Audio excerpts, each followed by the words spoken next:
So number 5 are indicators, technicals, and fundamental analysis.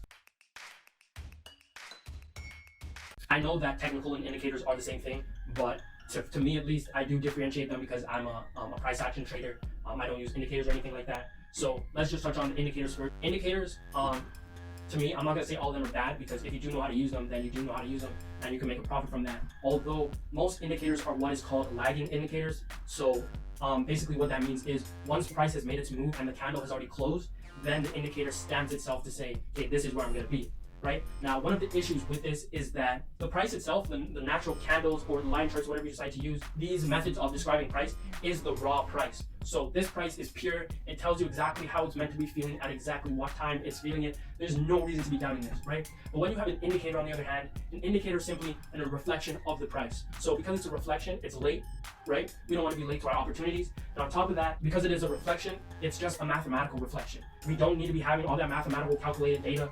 It's not necessary, at least not for my style. On top of that, you do just have a majority of traders who start trading and they jump onto indicators right away. And if you know a thing about psychology, you don't want to be doing necessarily what everybody else is doing. If everybody else is using the Bollinger Bands is going to have a high rate of failing, because a majority of the people who's in the market, you can't be doing what the majority is doing, or you fall into the traps of the majority. So technical analysis now, if you do go through my trading course, I do put technical analysis at the bottom of the spectrum, because technical analysis is ultimately not that important. There is no holy grail of trading. Ultimately, you're going to be the holy grail to your trading. Technical analysis, whether it's Fibonacci retracements, Fibonacci extensions, moving average crossovers, whatever methods of technical analysis, Elliott waves, things like this. I'm not going to say any of them don't work, because I'm sure risk management can make all those strategies work, though I do prefer just to have my charts naked and just draw my support and resistance on there and seeing how price reacts to those. Because ultimately, if I add a ton of indicators to the charts, then I'll be more induced to have the feeling of analysis paralysis, where you have 5 indicators telling you buy and you have 7 indicators telling you to sell. So a lot of traders have the feeling where they're not sure what to do, so they just don't do nothing, and you won't gain anything from just doing nothing. So pretty much that's what I gotta say about technical analysis. Now, fundamental analysis, so like any news-related things, wars, economic reports, I also don't use at all.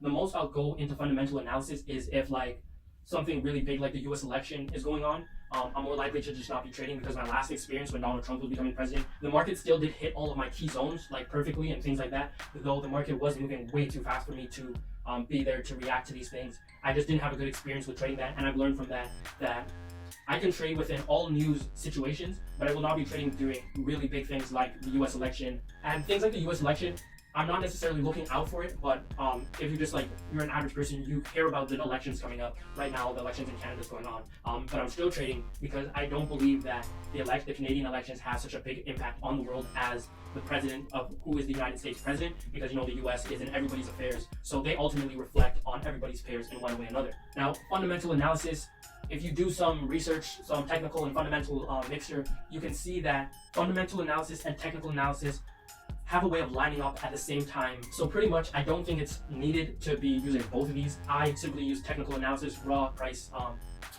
candlestick formations, things like this, mixing with support and resistance, market structure, some other things, you know, the zones. I use correlation, and I make sure I journal my trades, so I can improve and help to give the best quality, especially for new things that I do intend on putting out for my members. Fundamental analysis, you use it if you can find a value for it. That's how a majority of things in trading are, though I do believe you do need to have a set rule. You do need to have some set things in place to cover an aspect on all necessary things of trading. I'm not going to say you need 5 moving averages on there. You don't need the Bollinger Bands. You just need to have something to tell you to buy and sell. Simple as that. That is key right there. You don't need 12 other indications.